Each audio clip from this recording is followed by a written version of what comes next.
Alicia, de abrirme todo pantalla completa. Dale, chao. Chao, para ahí que te Abrazo grande, chao.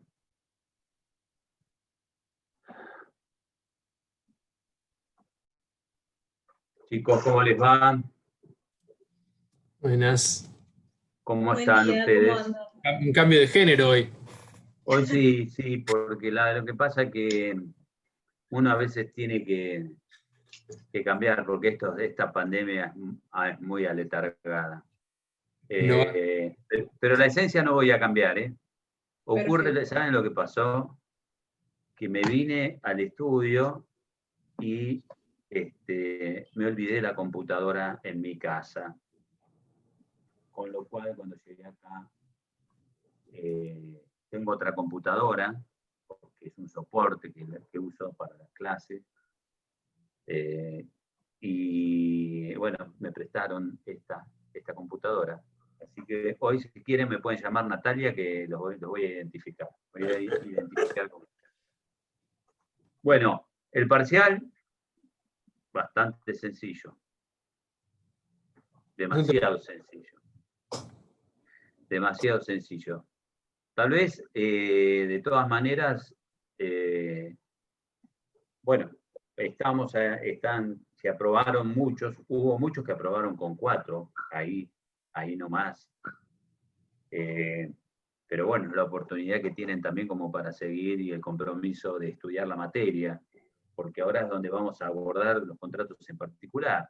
Ustedes tuvieron una clase con el doctor Escarcela de transmisión de derechos, que es propio del ámbito del derecho de las obligaciones y que ya lo han visto anteriormente. Muy similar a lo que vos habías dado el cuatrimestre pasado en obligaciones, fue muy similar. Claro.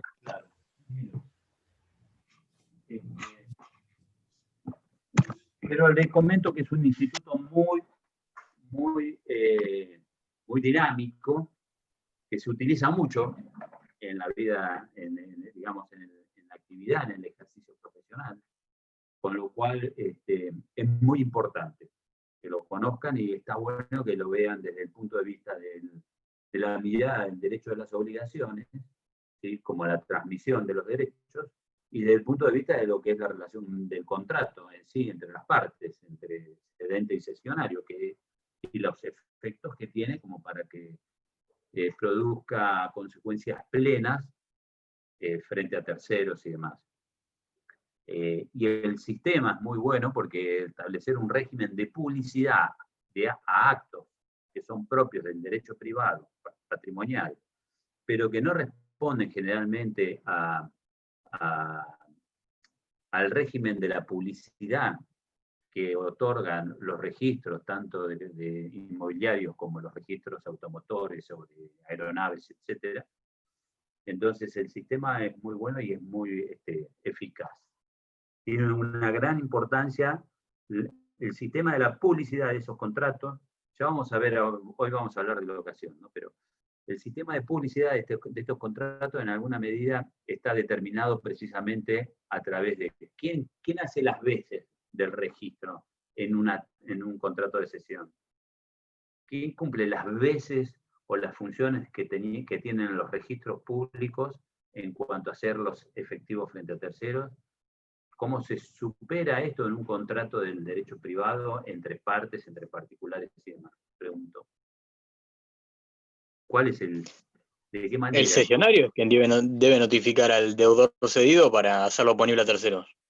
Exactamente. El sistema de la notificación tiene el mismo efecto y cumple la misma función que el régimen de publicidad que se le otorga, por ejemplo, al registro en la transmisión de bienes inmuebles.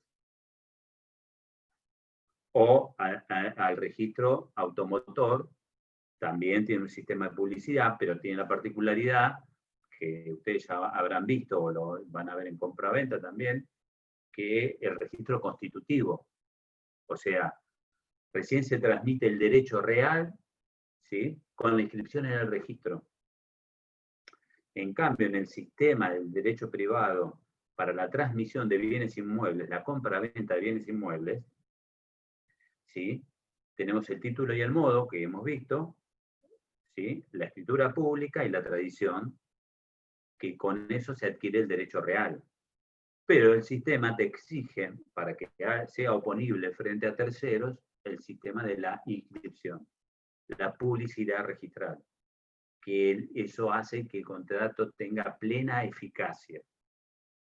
Si no, es válido entre las partes, pero puede ser inoponible a terceros. Hoy vamos a hablar de un contrato que también tiene muchísima trascendencia, que es muy importante. Tal vez muchos de ustedes ya han suscrito algún contrato, no sé si hay estudiantes que alquilan o alquilaban, o muchos ahora de ustedes están tal vez en sus domicilios particulares, pero vamos a hablar del contrato de locación, de lo que es el concepto de la locación. En primer lugar, les quiero precisar qué es locar, qué significa locar. Porque locar quiere decir cuando alguien le concede a otro el uso y goce de algo. Ese es el concepto de locar. Se puede locar un inmueble, te puedo conceder el uso y goce de una cosa, ¿sí? De un bien inmueble, te puedo conceder el uso y goce de una cosa, de un bien mueble, te puedo conceder el uso y goce de mi actividad intelectual, ¿sí? O sea, te puedo brindar un servicio. O te puedo conceder el uso y goce de mi actividad, ¿sí? Para la ejecución de una obra y demás. Por eso el concepto de locar es cuando alguien le concede el uso y goce de sus conocimientos, de su actividad personal o de una cosa a otro. ¿Y por qué les preciso este concepto? Discúlpenme que gesticule, qué sé yo, pero yo soy así, no. En realidad Natalia es así. Alejandro es un poco más. Y discúlpenme por qué les preciso bien este concepto de locar, porque generalmente uno piensa que el locador, ¿sí?, es el dueño de la cosa y el locatario es el que paga. ¿Es así o no? Pero vamos a ver cuando abordemos la locación de actividad, ¿sí?, que hoy el código las unifica y las regula, vamos a ver que muchas veces el que paga, ¿sí?, no es el locatario precisamente. ¿Está claro? No es, sino es la otra parte. Pero hoy vamos a hablar de locación. Por un lado, y López de Zavalía, cuando hablaba de locaciones, cuando alguien le concede el uso y goce de algo a otro para que se sirva de eso. ¿Está claro? Y se distinguía tradicionalmente, uno distinguía locación de cosas, locación de obra y locación de servicios. Es decir, cuando alguien conseguía el uso y goce de una cosa, cuando a alguien se le daba para que ejecutara y realizara una obra de tipo material o intelectual, ¿sí?, o para que alguien prestara un servicio a través de su propia actividad. Esta locación de servicio que era, no me quiero extender demasiado en esto, pero la locación de servicios, hasta que sobreviene el derecho laboral y toma autonomía el derecho laboral, ¿sí?, después del año 48, toda la actividad de las relaciones de trabajo se manejaban en función de lo que era la alocación de servicios, que estaba regulado en el viejo artículo 1631, por ahí, del Código Civil. Es decir que hoy, y siguiendo la doctrina moderna, te dicen en realidad que hay dos tipos de locación. Cuando se alquila una cosa o cuando se cumple una actividad. Ya sea una actividad para ejecutar una obra, ya sea una actividad para prestar un servicio. Y lo vamos a ver, donde hay una locación de actividad y de servicio, muchas veces lo vamos a ver cuando abordemos el tema del régimen jurídico de las profesiones liberales. Es un tema muy significativo y muy importante. Pero vamos a ver, Vélez en el viejo artículo del Código Civil hablaba de locación cuando dos o más partes se obligaban recíprocamente a conceder el uso y goce de una cosa para estas tres, digamos, objetos de prestación, de cumplimiento de la prestación. Pero hoy el Código Civil, en alguna medida, simplifica el concepto Y en el artículo 1187 habla que el contrato de locación, si una parte se obliga a otorgar a otra el uso y goce temporario de una cosa a cambio de pago de un precio en dinero. Y en subsidio a la locación se le aplican, respecto del precio y de la cosa, los principios de la compraventa. De lo que yo les estoy de la definición que les estoy dando en cuanto a locación de cosas, ¿sí? Vamos a ver que los elementos esenciales de este contrato, ¿cuáles serían? Pregunto yo. ¿Se acuerdan que vimos elementos esenciales, que había otros que son naturales, otros accidentales? Hay presupuestos en el contrato, pero un contrato de locación de cosas. Para que haya locación de cosas, ¿qué tiene que haber? Consentimiento de las partes, primero. El consentimiento para que haya un contrato, está perfecto. Ahora bien, Sí. es un elemento propio de todos los contratos. Pero para que ese negocio jurídico lo tipifiquemos como locación, y si tienen a la vista el código, y si tienen a la vista el artículo 1100... Una parte se tiene que obligar con la otra a otorgar el uso goce temporal de una cosa. Eso según lo que define el código. Me parece, si no me equivoco, la definición, no tengo el código cerrado acá, pero no lo tiene el código a mano, pero a cambio hay de otro un elemento. precio en Primero y dinero. principal, ¿cómo el dinero? Perfecto. Precio. Tiene que haber cosa y precio. no tengo el código enemigo. Tiene que haber cosa y precio. Por eso el código habla de que subsidiariamente se le aplican los principios de la compraventa. No sé si vieron la clase de Cristina de compraventa, si tuvieron oportunidad de verla o no, pobre Cristina. Sí, yo vi una, subí dos y leí el tema. Y sí, es... De todas maneras vamos a reforzar, si por ahora eso no va a haber problema. Lo vamos a ver, inclusive si tienen dudas de la compraventa, me la van a ir preguntando y demás. Pero yo, sobre todo para que vayan pensando ahora los contratos en particular y cómo vamos aplicando los principios de la parte general a la parte especial. Si uno se pone a pensar, en el contrato tiene que haber una cosa y el precio, como en la compraventa. ¿Es así o no? Pero ¿qué particularidad tiene? Que en uno se celebra para concederle el uso y goce simplemente de la cosa. Y en el otro, en la compraventa, para transferir la propiedad de la cosa. ¿Entiende esto? Ahora bien, haciendo un paralelismo entre ambos contratos, si, por ejemplo, se concede el uso y goce de la cosa y no hay un precio cierto en dinero, no se paga un precio en dinero, ¿qué hay? ¿Hay locación? ¿Qué puede ser? Un préstamo. Nada. ¿Cómo? Un préstamo. Una permuta. No, un comodato. No, un comodato. ¿Qué es el comodato? Cuando alguien le concede el uso de una cosa gratuitamente a otro. ¿Se entiende?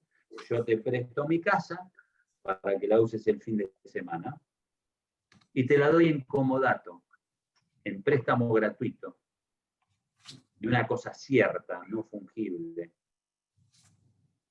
¿Está? En la compraventa, si yo transfiero la propiedad de la cosa, pero no hay a cambio una retribución económica, no hay a cambio un precio cierto en dinero, ¿qué pasa? Es una donación. Es una donación. ¿Está? Es decir, ustedes van a ver que en cada uno de los contratos que vayamos analizando va a haber figuras que son estructurales. La particularidad que tiene el contrato de locación tiene una función social trascendente. ¿Por qué? Porque permite el acceso a la vivienda en alguna medida, sobre todo en la colocación de cosas de bienes inmuebles. Y ustedes me van a preguntar, bueno, está el Código Civil, y de golpe estaba la ley 23.091 del año 84, ¿sí? Y de golpe hoy tenemos la ley 27.551, que reforma el Código Civil.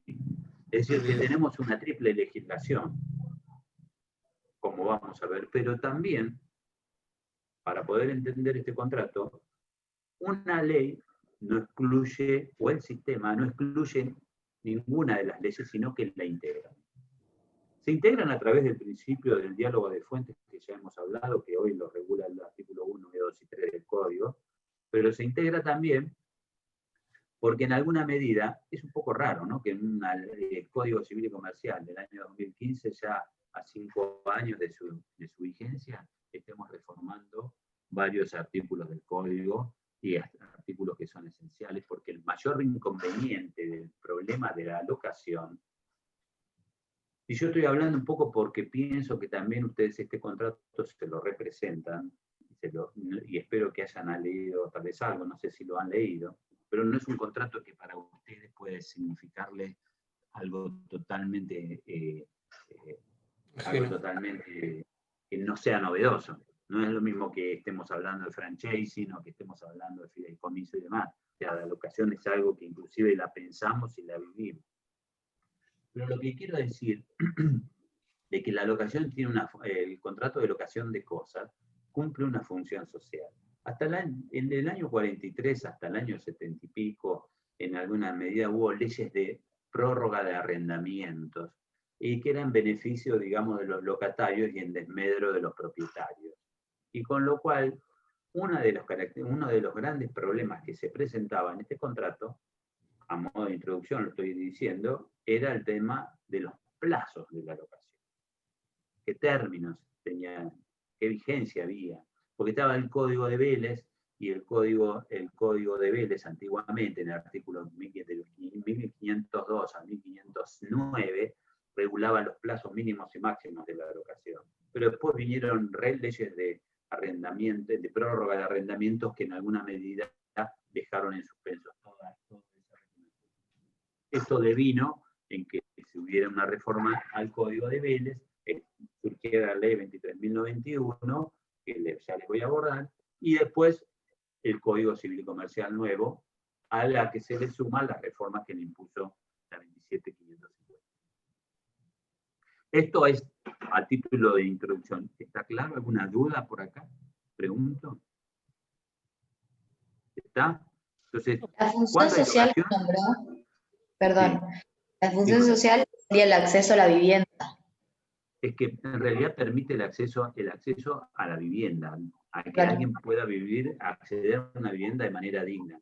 El problema que se daba, el problema que se generaba, y que generó muchas veces, es que, digamos, en cuanto a cuál era el término de la locación, cuál era el plazo mínimo para que uno accediera a la vivienda, y cuál era el plazo máximo, ¿sí?, de la locación.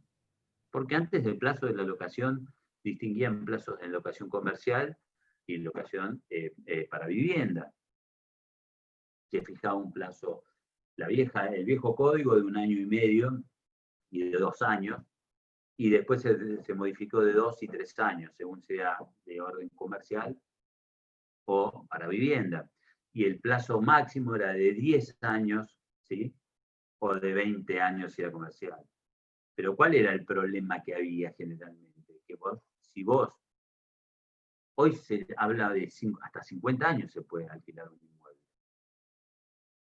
Pero si vos te pones a pensar en la lógica del contrato, alquilás un inmueble durante 50 años, casi prácticamente te desprendés de una propiedad. Si yo, que tengo 60 años, y alquilara un inmueble de mi propiedad por 50 años, ¿sí o no? Prácticamente estoy disponiendo un inmueble que me va a sobrevivir, que van a venir los herederos, que van a tener que respetar un contrato de locación, etcétera, etcétera. Pero establecieron regímenes de 50 años, como vamos a ver más adelante. Alejandro, ¿eso es por algo en particular, que hay un plazo máximo? Sí, porque precisamente si no le estableces un plazo máximo, se naturaliza el contrato y habría, en realidad, ya de ser un acto de administración de una cosa propia, prácticamente pasaría a ser un acto de disposición, porque inmovilizas la propiedad y el uso de la cosa de por vida. Bien, perfecto, gracias. ¿A qué se refiere? Yo tengo una duda del artículo. Cuando dice para destinos habitacionales y 50 años para otros destinos, ¿cuáles serían esos otros destinos de locación si no son habitables? ¿Serían comerciales? Todo comercial, sí. Ah, claro, lo presume a partir de sacar que es habitacional. Bien. Ustedes van a ver que la ley 27551, que la tengo acá y que vamos a ver, y que capaz que esta clase la tomaremos y la seguiremos a la clase que viene, porque es algo importante desde mi punto de vista.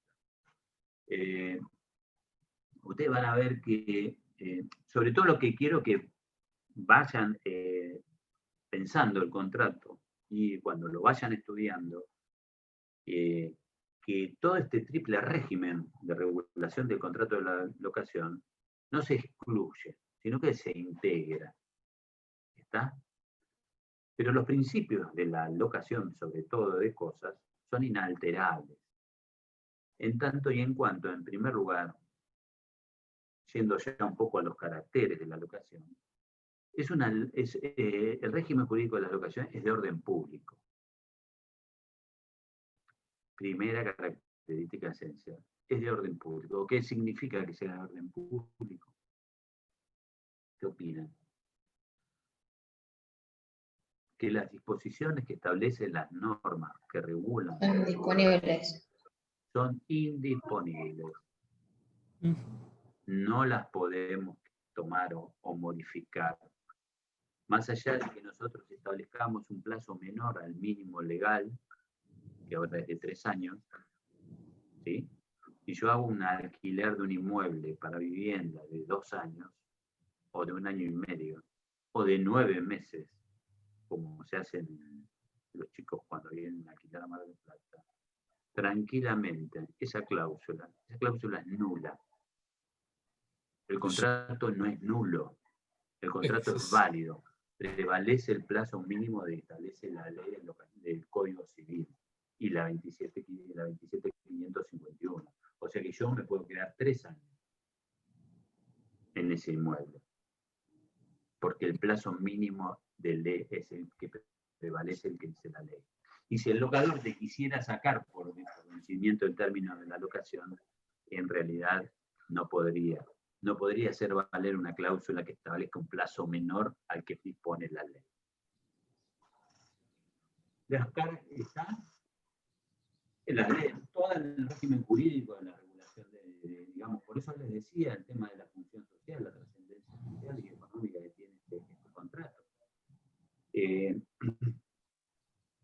Después vamos a hablar si está bueno o no la reforma, es un criterio que puede tener cada uno, sobre todo con la ley 27551. Pero no es por eso, le iba a preguntar, ¿no es un plazo excesivo para el tráfico comercial, digamos, para el tráfico que puede tener una locación, el hecho de una... No sé si... Esperá que subo el volumen, que no. ¿Cómo decís? ¿Que no sería un poco excesivo el plazo de 3 años establecido por la nueva ley de alquileres, de 3 años para el tráfico comercial en este tipo de contratos de locación? Pues ya 2 años me parecía ya un poco alto y 3 me parecía. Yo no estoy muy de acuerdo con esta reforma de la ley, en algunos aspectos. En otros sí, pero en algunos aspectos no. Pero vamos a ir despacito, porque el tema es interesante.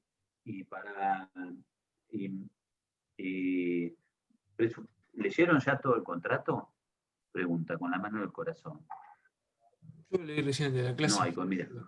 Contrato de locación. Bien, no leyeron. Pero vamos a ir sacándolo y vamos a tomarnos igual otra clase.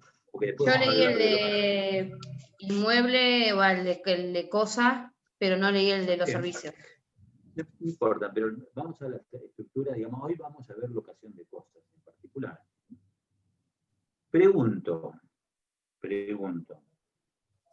¿qué caracteres tiene este contrato? Si nosotros tenemos que analizar que es cuando alguien le concede el uso y goce de una cosa a otro a cambio de un precio en dinero, ¿sí?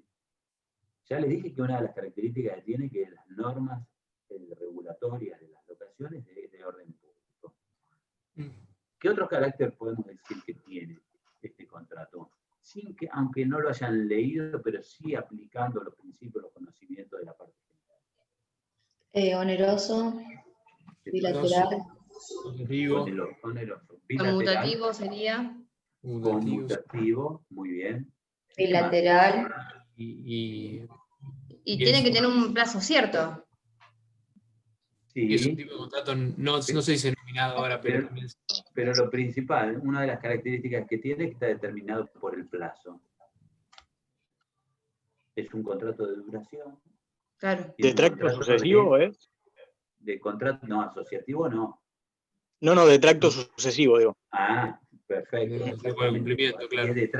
Es de tracto sucesivo, las prestaciones se dan periódicamente, es decir, permanentemente, hay un plazo fijado en O sea, se prorroga en el tiempo, digamos, por eso sería de tracto sucesivo. No. El tracto sucesivo es que el cumplimiento de la prestación se sucede durante toda la vigencia del contrato.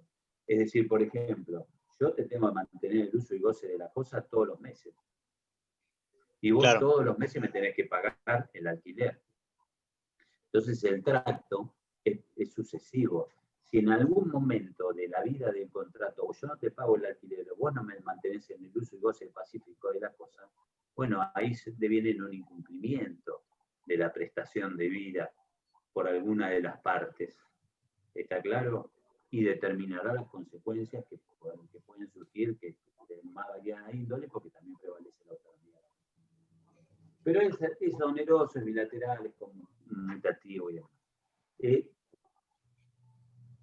No me quiero exceder mucho en la comparación con los otros contratos, pero sí les quiero distinguir con una figura que es el usufructo. O sea, después vamos a ver con el contrato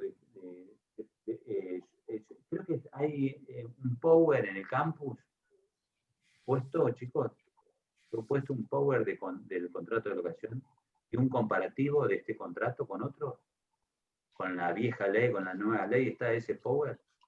Bueno, hay uno donde yo lo vi, está muy bueno y marca esto del usufructo y de la locación.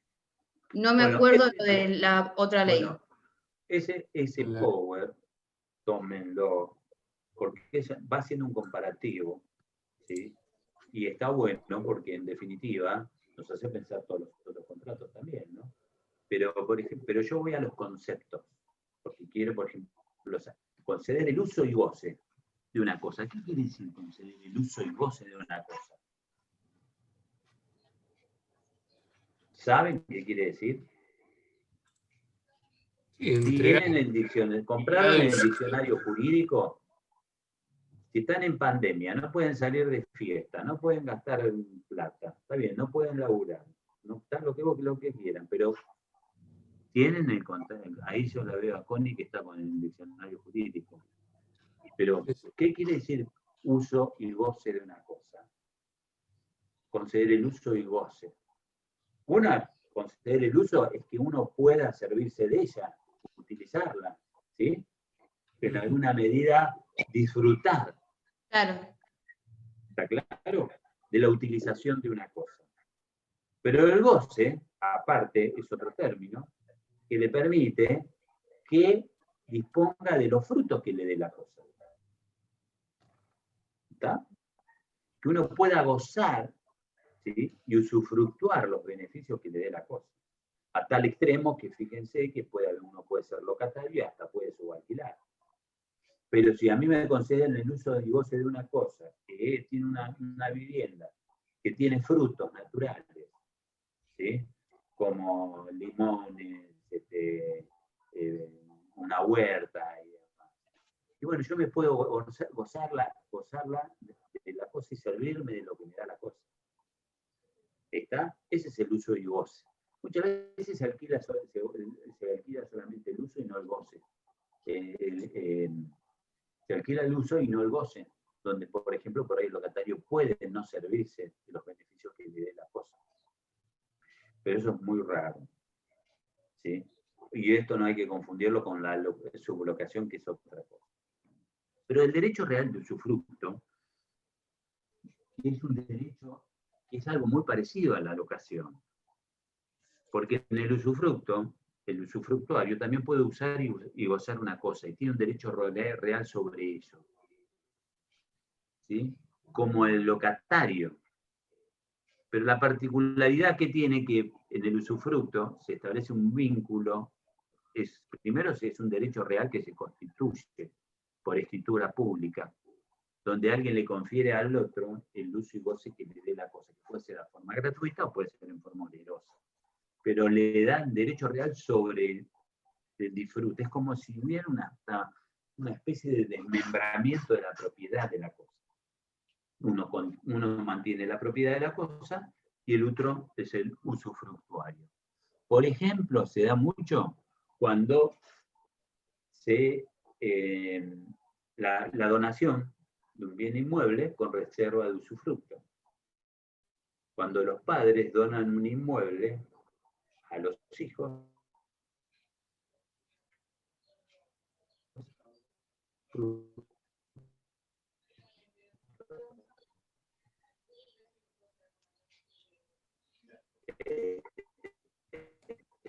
Se tildó. Parece que murió la conexión. Iba a decir eso. Capaz que era yo, digo, bueno. No, se No, acaba no, de ir. Natalia. Llamando a Faber. y gozar la cosa de por vida. Uy, ahí lo escuché de fondo, pero no sé qué Sí, dijo. sí, yo también, pero no. La propiedad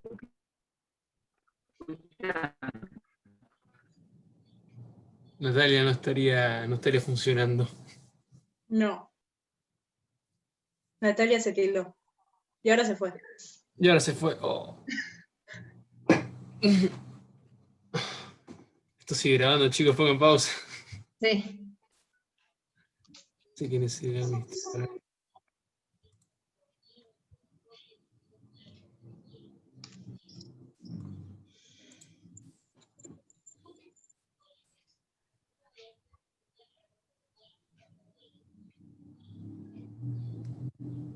Sos vos, Juan, ahora el hospedador. ¿Qué hago? ¿Paro? La paro hasta que venga. Me fui a buscar agua porque me quedo sin voz. En la Estabas donación por hablando de reserva de usufructo. usufructo. Empezó a explicar el ejemplo y se cortó ahí. Bien. Por ejemplo, ¿qué les quiero significar? Un contrato que también tiene mucha vigencia es la donación con reserva de usufructo. Cuando alguien transmite la propiedad al donatario, ¿sí? Pero el donante se reserva el usufructo, el uso y goce de la cosa, de los beneficios de la cosa, de la utilidad de la cosa. Por eso, por ejemplo, la reserva de usufructo es un derecho real. En cambio, la locación es un contrato donde el locatario, como vamos a ver, ni siquiera es poseedor de la cosa, sino que es un simple o un mero tenedor de ella. ¿Saben lo que significan? ¿Tienen idea de estos conceptos propietario, poseedor y tenedor? Pregunto. Sí, sí. ¿Lo tienen presente los tres? Bien, ¿qué diferencia hay entre el poseedor y el tenedor? Tenedor yo no lo tengo, sinceramente. ¿Alguien de la doctrina lo puede explicar? Creo que tenedor es el que tiene a cargo la cosa, si mal no recuerdo, y el poseedor es el que tiene como Puede poner. posesión, claro. Como que esa es la pequeña diferencia, pero que generalmente están en la misma persona, tenencia y posesión. Ajá, ¿y? Eso es lo que yo tengo ¿Alguien- entendido, alguno? pero no. Yo tengo la definición que tenía del libro que dice que es un ánimo de señor o dueño el poseedor y que el tenedor reconoce la propiedad de alguien más. Esa es la diferencia que yo tengo. No muy del libro, La pero diferencia acá esencial es esta. Lo sacás del libro, está bien, pero la diferencia es esta. El propietario es el dueño. Sí, El poseedor es el que detenta materialmente una cosa con ánimo de dueño, con el propósito de tener el dominio de ella. Y el tenedor es el que detenta materialmente una cosa, pero reconoce la propiedad de otro. ¿Está claro? La detenta y la usa, pero no con ánimo de ser dueño, sino reconociendo que existe, que la cosa es propiedad de otro. Esa es la diferencia esencial entre tenedor y poseedor. Porque el que posee, lo posee con ánimo de adueñarse una cosa, o creyéndose dueño de ella. El tenedor siempre reconoce la propiedad en otro. Y esto tiene significación porque después vamos a ver que las acciones, las turbaciones en la locación, una de las obligaciones que tiene el locador es mantenerlo en el uso y goce pacífico de la cosa al locatario. Que no haya turbaciones, que no haya molestias, etcétera, etcétera. Pero como él es un mero tenedor, él no tiene acciones directas para exigirle que cesen las turbaciones de hecho o de derecho que pueda sufrir él en su condición de locatario, sino el que tiene lo que corresponde es que el locatario le exija al locador a que arbitre las medidas necesarias para que cesen esas turbaciones y demás, porque él no está legitimado directamente. Pero es otro tema. Pero bueno, el usufructo y la locación, ese término ya lo van a ver y es es un contrato también que se utiliza muchísimo el usufructo, ¿no? Sobre todo cuando alguien dona una cosa y quieren preservarse en vida los beneficios que le puede tocar. Vimos estos caracteres. Hay otro de los caracteres de este contrato es en cuanto a la forma. ¿Qué particularidad tiene? ¿Se acuerdan del concepto de forma, no?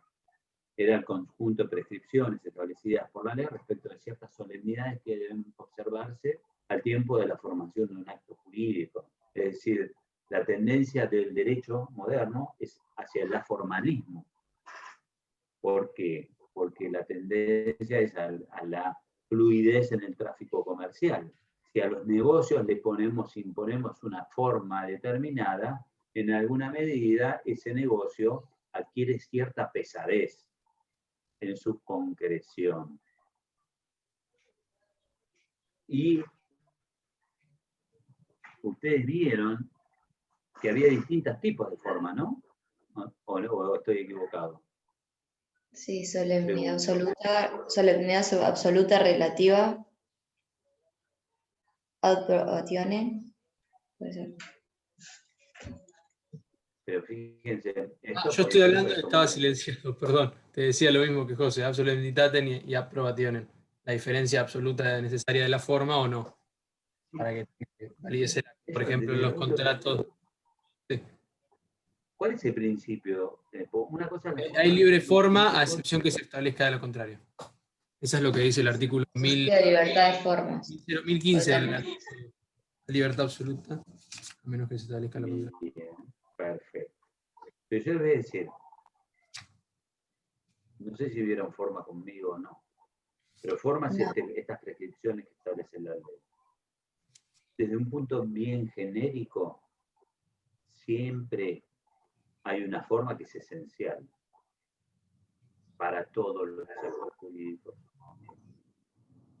Por escrito. Y Que esto sea está escrito. relacionado con la parte general de los contratos. Solo son formales los contratos que por ley se establezca la formalidad determinada. Eso es lo que dice.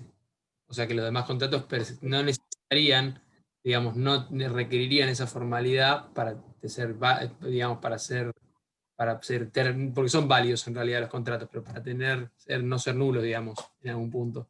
O por ejemplo la donación que no se haga por instrumento público. Ahora yo si yo les pregunto a ustedes, ¿no?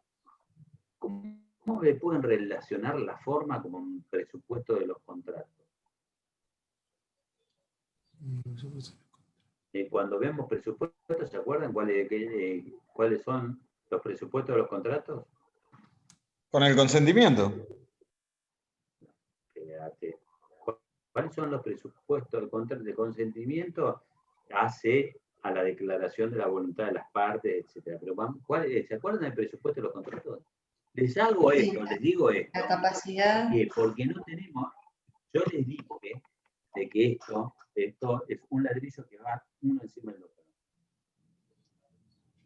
Que tienen que ir pensando y que lo que vieron de la parte, por eso si los que no tienen claro la parte general, la parte especial, pues obviamente si tenemos un examen oral, esto se los preguntaría, capaz que en un examen, en el otro no. Sí, no sería el consentimiento, los presupuestos y los elementos.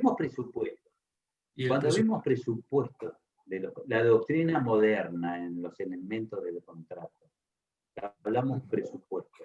¿De qué vimos? En capacidad, por no decir. El objeto. El objeto, La la actitud causa, del objeto.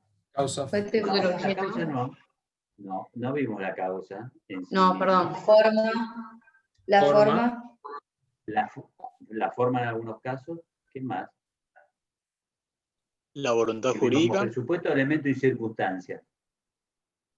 La voluntad jurídica, Y la La capacidad. capacidad y la legitimación. la capacidad Y la y la... legitimación. Muy bien, perfecto. Bien, hasta ahí lo veo porque estoy sacando. Ahora bien, de estos presupuestos que hablamos, ¿hay alguno que lo podemos relacionar con la forma del acto jurídico? El objeto. La voluntad jurídica. El objeto. Muy bien, ¿por qué la voluntad jurídica? A la- Porque la forma esencial sería la exteriorización de la voluntad de las partes, digamos, que prestan el Sí, consentimiento ¿por qué para la voluntad la... jurídica? Muy bien, Nicolás, ¿cuánto? Nicolás, ¿qué? Nicolás Villar. ¿El apellido? Nicolás Nicolás Villar. Nicolás, no tenés cara. Vos no tenés cara, sos el hombre de negro. ¿Por qué no ponen sus En el caras? corazón. ¿Por qué no ponen sus caras? Está bueno. No tienen corazón. Ahí Que no se ve, ponen me sus parece. caras ni corazón, no tienen nada, son anónimos. Ahí se ve, pero tenés mucha luz atrás.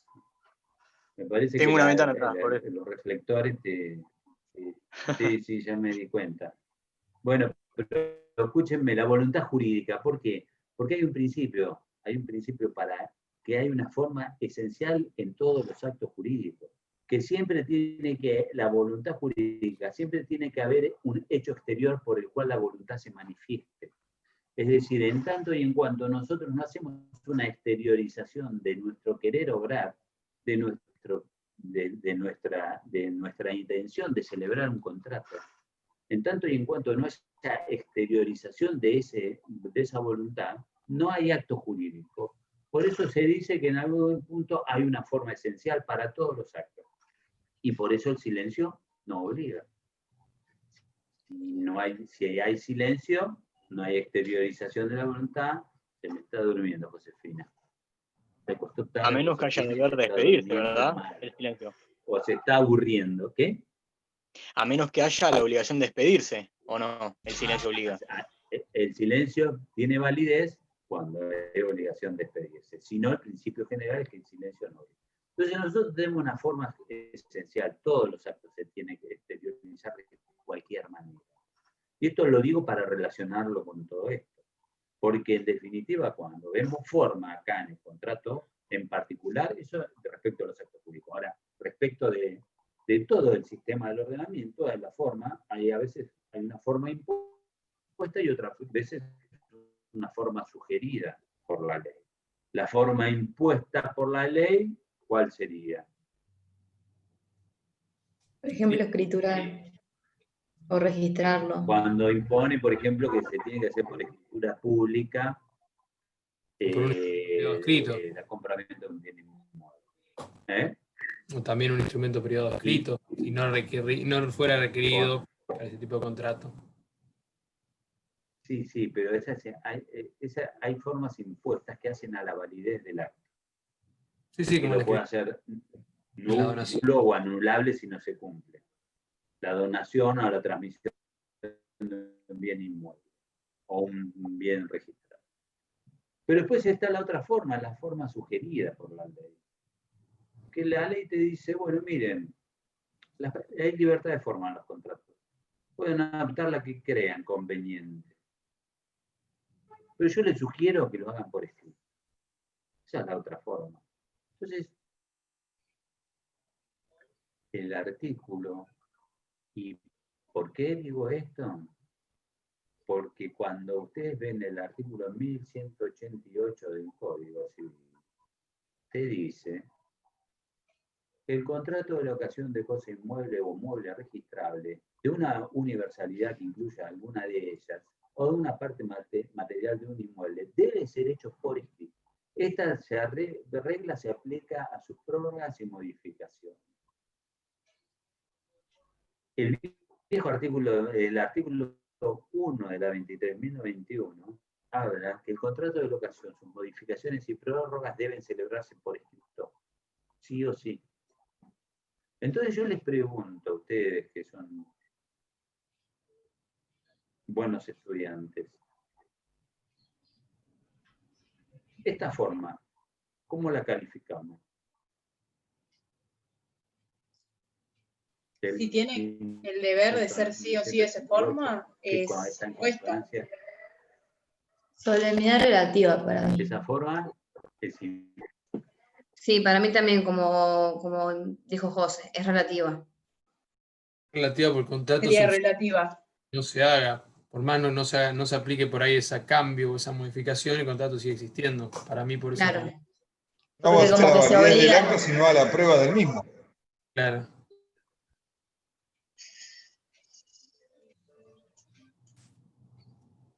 Natalia.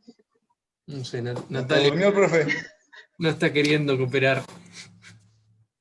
Lo dormimos. Lo aburrimos.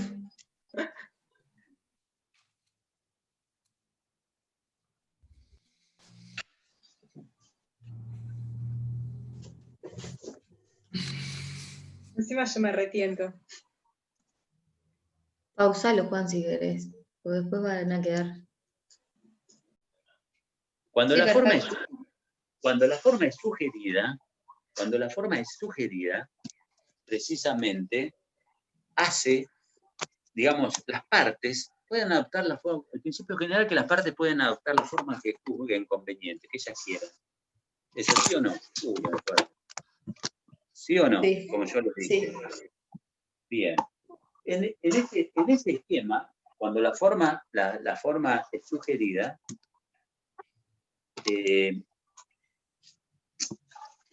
dame un minuto porque estoy incómodo con Digo que esto. apoyar en la pantalla de la computadora va a ser más útil. Ahí está. Cuando la forma es sugerida, acá vamos a los principios generales de prueba. ¿Qué quiere decir esto? Nosotros Hacia su podemos oponibilidad. el tema es que si vos, por ejemplo, te sugieren la forma escrita en el contrato de locación, la modificación a la prórroga. Entonces, esa es una formalidad sugerida. Si vos después, el día de mañana, querés probar de que estás ocupando una cosa en tu condición de locatario y que tenés derecho a usarla 3 años y que tenés el uso y goce o que te dieron la autorización, de la única manera que lo podés demostrar es con el contrato de locación.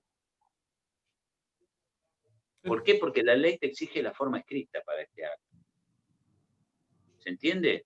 Te sugiere, no te exige, te sugiere, che, te van a dar en locación, bueno, hacelo por escrito. ¿Qué pasa si celebramos un contrato o no tenemos el contrato de locación? Bueno, acá se aplican los principios generales en materia de prueba. ¿Y qué quiere decir esto? Que hay determinados contratos que se prueban por la forma que está establecida por la ley. Un contrato de locación, la única manera que lo podés probar es a través del contrato, de la forma escrita. Pero muchas veces ocurre que hay imposibilidad de obtener la prueba escrita. ¿Está claro? Si, por ejemplo, Connie me alquila un inmueble y me dice, bueno, anda Alejandro, te alquilo el departamento durante 3 años, qué sé yo, y no formamos ningún contrato de locación.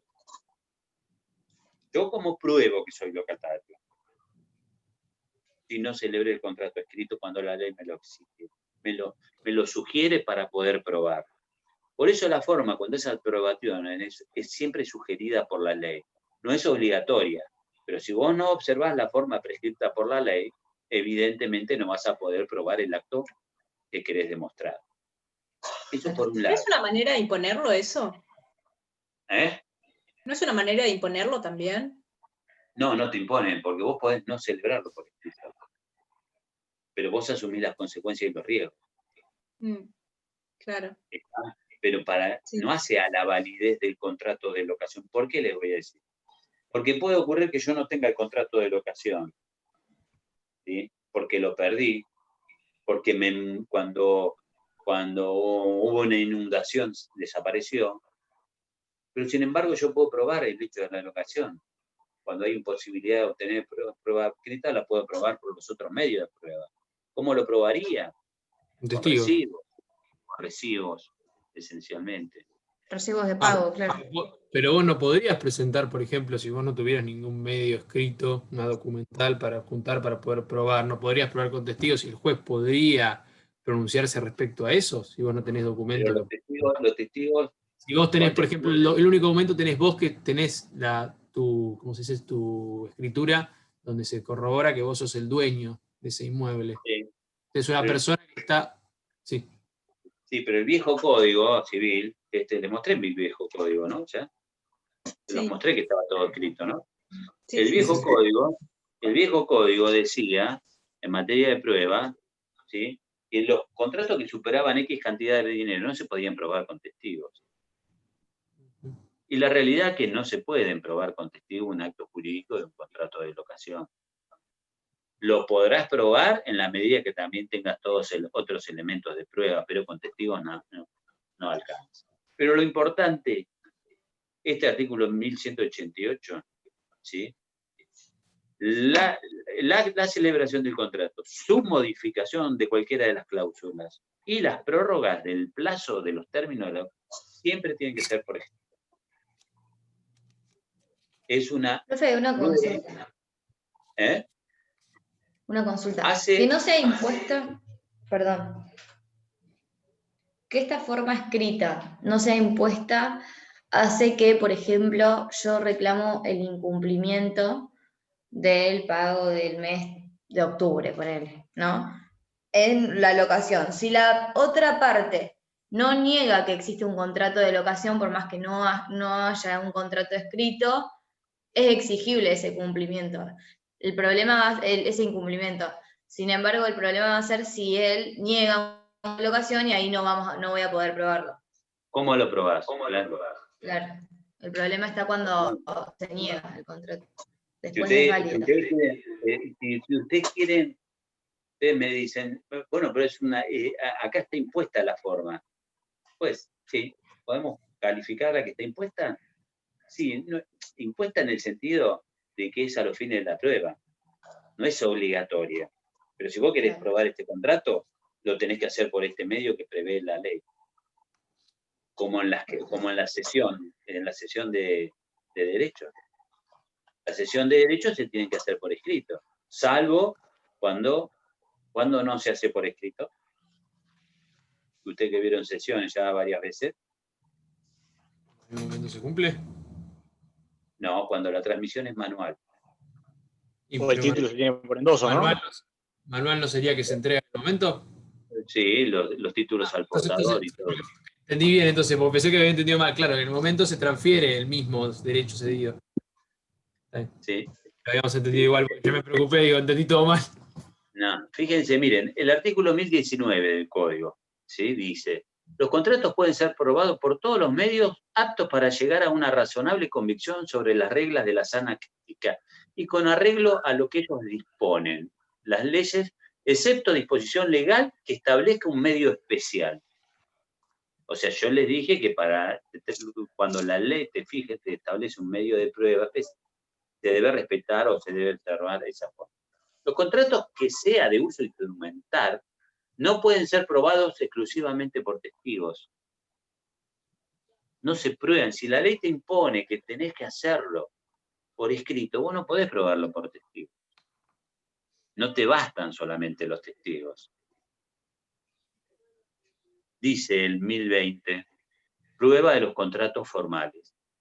Los contratos en los cuales la formalidad es requerida a los fines probatorios pueden ser probados por otros medios, inclusive por testigos, si hay imposibilidad de obtener una prueba de haber sido cumplida la formalidad, o si existe un principio de prueba instrumental o principio de ejecución. Es decir, yo voy a poder probar con testigos en la medida que tengo la prueba de que tengo otros instrumentos que avalen lo que van a decir los testigos. Se considera principio de prueba instrumental cualquier instrumento que emane de la otra parte de su causante o una parte interesada. Y acá en este punto, la importancia que tiene en materia de prueba hoy los contratos, es que antes, hoy por hoy, se pueden admitir todo tipo de pruebas. Y ustedes me van a decir, ¿únicamente los recibos? ¿Con los recibos nada más? No, podríamos llegar a probarlo ¿con qué? Con los correos electrónicos.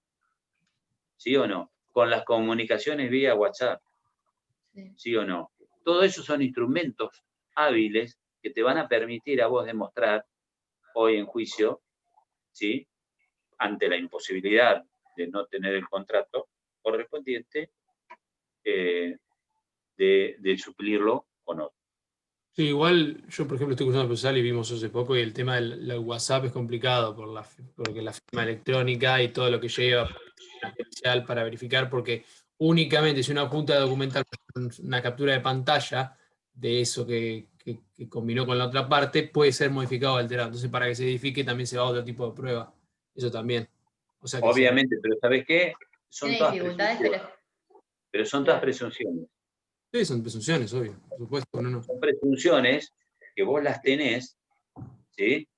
Y vas sumando. O sea, una sola presunción no tiene suficiente eficacia. Pero hoy por hoy siempre en materia de contratos y en materia de negociaciones hay que dejar rastro de todo lo que se hace. Como yo digo, hay que dejar las huellas de todo lo que se va haciendo. Y los sistemas informáticos también sirven. Obvio, sí. Yo, por ejemplo, no, lástima que no tenemos tiempo y que no da para esto, pero está en el ámbito del derecho del consumidor. Pero yo tuve un inconveniente con una telefonía y el hostigamiento de la telefonía conmigo y todos esos elementos los sumé como prueba de la falta de trato digno y vejatorio que tenía la empresa hacia mi persona. Pero todo eso lo probás, capturas de pantalla, llamadas. Hoy en día la tecnología tiene una eficacia va a valer en la medida de que se corroboren o que se hagan pruebas después informáticas sobre ello. Tuvo un caso de una persona que compró un teléfono celular, lo mandó a reparar, nunca volvió, etcétera, etcétera.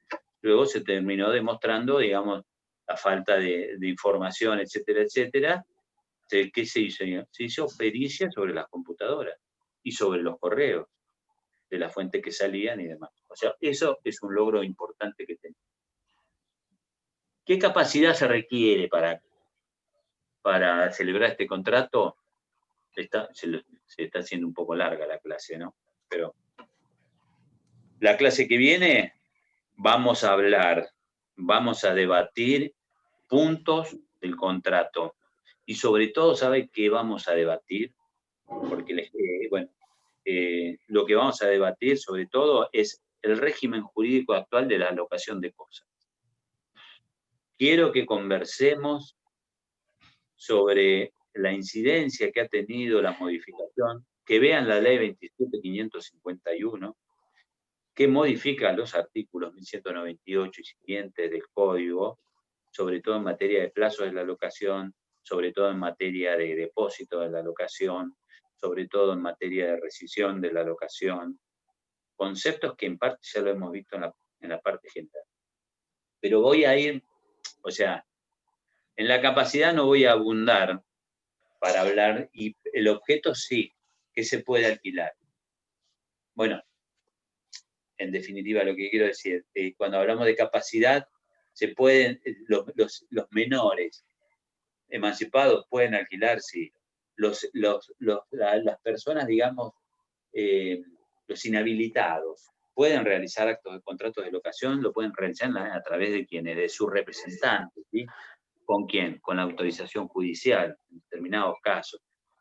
En realidad se requiere la capacidad ¿para qué? Para realizar los actos jurídicos. Estos son actos de administración normalmente. ¿Un condominio puede alquilar un inmueble? Puede llegar a alquilar un inmueble también. Pero bueno, en definitiva es eso. El objeto de la locación se recae sobre qué?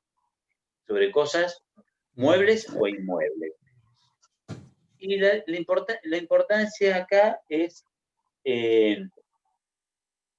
la importancia acá de el objeto caiga o no sobre una cosa mueble o inmueble, recae sobre todo en el término de la duración del contrato. El plazo de duración del contrato. ¿Por qué? porque los plazos que establecen estos plazos mínimos y máximos que establece la ley, el artículo 1198, la 27551, el viejo 1507, etcétera, etcétera, la 2391, los plazos mínimos, que hoy son de 3 años, como hemos visto, y de hasta 50 años, los máximos, siempre es para cosas inmuebles, destino comercial o habitacional. Ahora, el término de la locación de cosas muebles, ¿cuál es el plazo mínimo? ¿Existen plazos mínimos? ¿Qué opina Chuchúa? ¿Existen? ¿Existen o no? ¿Plazos mínimos y Para mí máximos? no. Mínimo. Mínimos no. Mínimo Porque de se alquilan locación. autos a veces por día. Mínimo de locación inmueble por tercero. Yo te quería preguntar justamente por eso. El contrato, por ejemplo, cuando yo alquilo un auto, que lo voy a usar 3 semanas, y es el uso y gozo de una cosa que es mueble, pero no está dentro de los plazos, ¿no sería locación? ¿O sí sería locación? No, Para mí claro es que es locación de cosas Es muebles. locación, me quedo con que es locación. Sí. Más allá de que el El tema- plazo mínimo no está determinado. Sí, no, pero el tema de los plazos, ustedes van a ver que los términos de la locación hay plazos mínimos y máximos. Hay plazos ¿El presuntos. mínimo no es de 6 meses? No, No, el mínimo es 2 años y ahora es 3. hay plazos presuntos también. ¿Sí? Y, por ejemplo, Para el mueble se me dice, claro. Sí. cuando uno le pregunta yo le pregunto a ustedes, ¿cuáles son los plazos de la locación? Y bueno, la manera de contestar es, miren, depende si son cosas muebles o inmuebles. ¿Por qué? Porque si se trata de una cosa mueble, ¿sí? El plazo mínimo, no hay un plazo mínimo establecido, sino por el objeto del contrato o la finalidad que tiene el alquiler de esa cosa. Entonces, fíjense que se alquilan bicicletas para trasladarse de un lugar a otro en una ciudad autónoma de Buenos Aires o en Europa. ¿Estamos? El plazo de la locación está dado por el término que compraste vos, la ficha de la locación de esa bicicleta, por ejemplo. O de acuerdo al uso que le vas a dar a la cosa. Entonces es un plazo que es indeterminado, por si se quiere. Pero en la locación de bienes muebles no hay plazos mínimos, no hay plazos máximos en la locación de inmuebles, pero sí en la locación de bienes inmuebles. ¿Por qué? Porque la locación de bienes inmuebles tiene un fin social, tanto sea económico como habitacional, entonces sí se imponen plazos mínimos y máximos. ¿Hay excepciones a estos plazos? Sí hay excepciones a estos plazos. En materia de inmuebles, ¿por qué? Porque cuando se trata de lugares de alquiler para embajadas, para predios feriales, ¿sí? Para un objeto determinado, ¿sí? Están estos plazos mínimos. Este artículo, esperen que lo voy a buscar.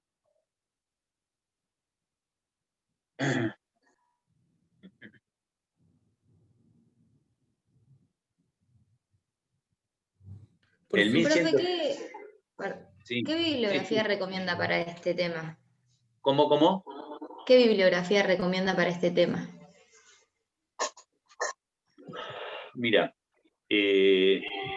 por un lado está Borda, Alejandro Borda, pueden leer a Alejandro Borda.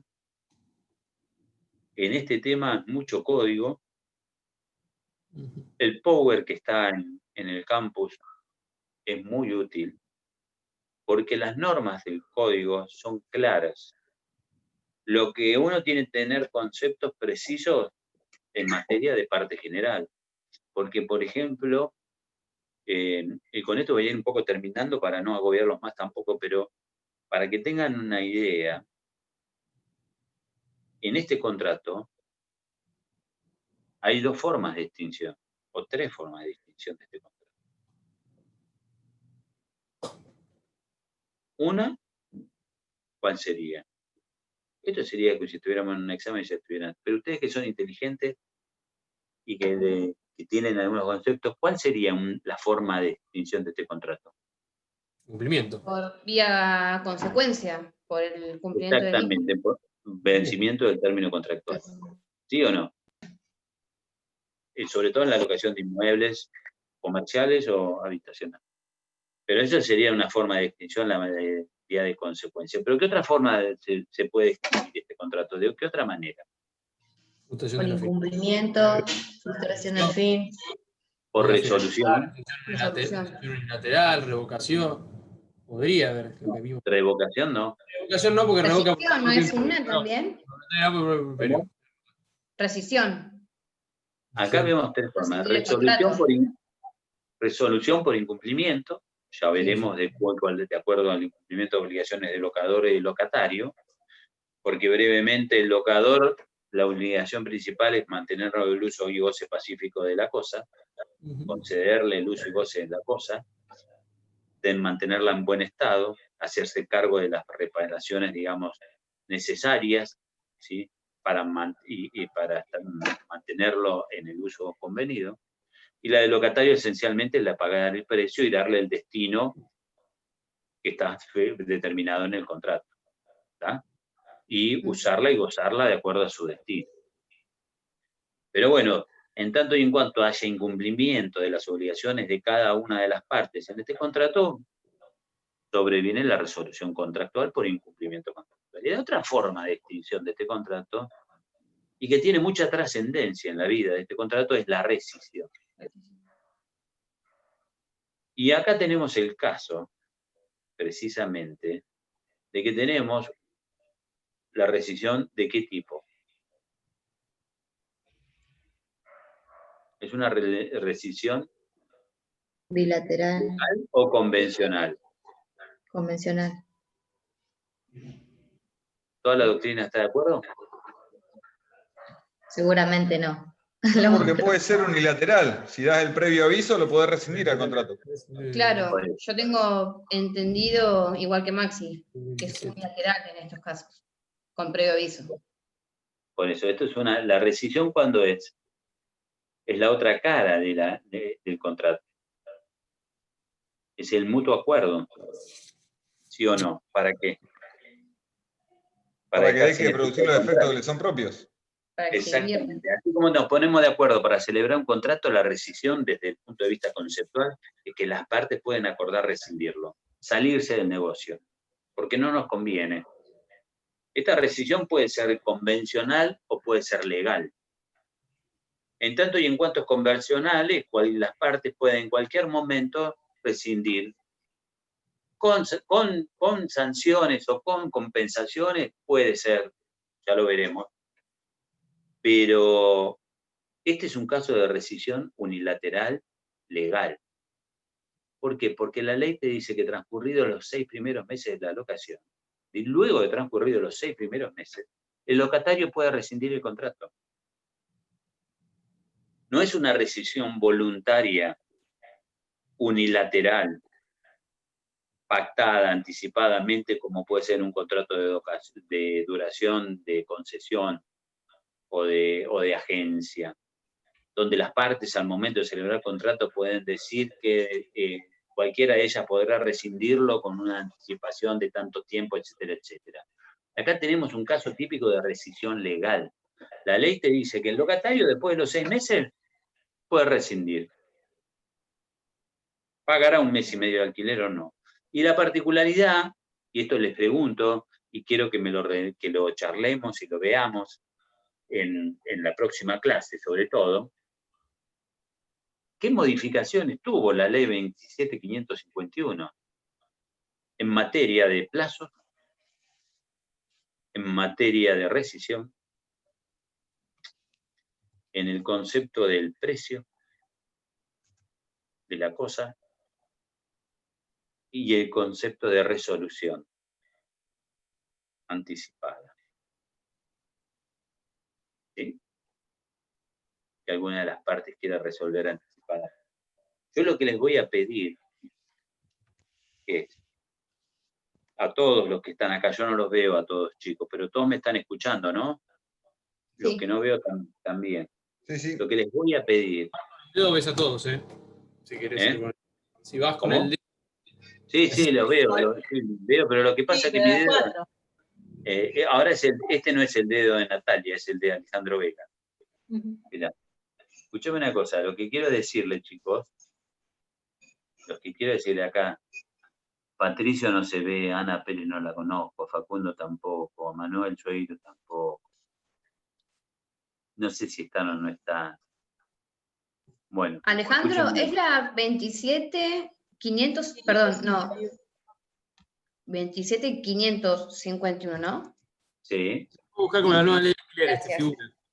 Dale, gracias. 27551. Yo lo que les voy a pedir, chicos, es esto. Lean el contrato de locación. No me quiero detener en las obligaciones locador, locatario, la extinción. Lo que quiero que lo lean, que se anoten las preguntas sobre las dudas que puedan tener del contrato de locación. Pero sobre todo vamos a analizar y vamos a ver la reforma de la ley 27551 y su aplicación y su integración con el sistema de la con las demás normas referidas a la locación. ¿Está? ¿Por qué? Porque me parece que, digamos, tienen que leer, no es complicado este contrato, ¿está claro? Pero sí tenemos que comprender todo el nuevo régimen que va en materia de locación. Que yo quiero aprovechar esa clase sobre todo para que la abordemos desde ese lugar. El valor agregado de ustedes es precisamente que ¿qué? ¿Hola? Espera, Ahí está. ¿está bien? ¿No? El valor agregado en estas circunstancias es que tenemos que caminar juntos. ¿Está? Quiero que veamos, que charlemos y que debatamos las cuestiones que dan lugar a este contrato y que surgen a consecuencia de este contrato. Cuando la estén leyendo, cuando lo estén estudiando, y háganme caso, por favor, vayan estudiándolo ahora, porque lo que me tienen que aprovechar a mí, lo que tienen que aprovechar al docente, es para precisamente clarificarle los conceptos que ustedes están estudiando y que muchas veces no llegan a comprender, porque no nos dan los tiempos para otra cosa. ¿Tá? Y fíjense una cosa, que hago mucho hincapié, y esto va para todos. Acá van a ver toda la parte general, las vamos a ver cómo se está aplicando en la parte especial. Es saberlo tanto por la primera parte. Por eso, por ejemplo, les hago tanto hincapié. Y a los chicos, que yo tengo la lista de los chicos que aprobaron con 4 y que un examen accesible, desde mi punto de vista. No, fue sencillo y llevadero con el tiempo y todo. Yo estuve ahí de sacarme, te digo, de sacarme un 10 porque no leí mal la pregunta. Si lo hubiera leído bien me sacaba un 10, entonces no fue un examen realmente. Pero yo les pido, porque en el examen, en la segunda etapa, es que vamos a ver toda la materia. Porque yo les digo, vamos a hablar de un contrato, y cuando estemos hablando de un contrato, estamos hablando de toda la materia. Porque fíjense, si nos ponemos a hablar de la forma de este contrato, bueno, lo ideal es que uno pueda desarrollar claramente, por ahí con una respuesta uno se da cuenta, tiene claro los conceptos, pero para mí son estructurales y se hace mucho más fácil y más llevadero todos los contratos. No los agobio más. El lunes, Escarcela les va a dar, no me acuerdo, está en el campus, me tengo que fijar. Yo voy a seguir con locación, voy a ver cómo está Cristina, e inclusive si tienen dudas de compra-venta, etcétera, etcétera, lo podemos ver también. Y Compraventa creo que falta la segunda parte. Que la va a subir. Yo vi los 2 videos y son de la primera, por lo que dijo. Está bien, está bien. Pero acá, chicos, les pido el tema este de que vayan estudiando a la par los temas que vamos tratando. Vayan leyéndolos a la par. Y cuando lo encuentran a Escarcela, me encuentran a mí, y se reencuentren con Cristina, lo bueno es que primero sepan de lo que estamos hablando, y que vengan y que nos expriman. Sí, sí. Que tratemos nosotros de aportarle la claridad en el conocimiento. Los temas antes de la clase, la famosa técnica para que le vaya uno bien. Por supuesto, yo quiero que aprenda la materia. A mí me encanta esta materia, me encanta tener a alumnos que están atrás, eso me encanta. Que nos equivocamos todos, ¿eh? Yo también me equivoco. O sea, acá estamos para construir el conocimiento. Esa es la idea, que sean buenos abogados. Bueno, les mando un saludo a todos, que tengan un buen fin de semana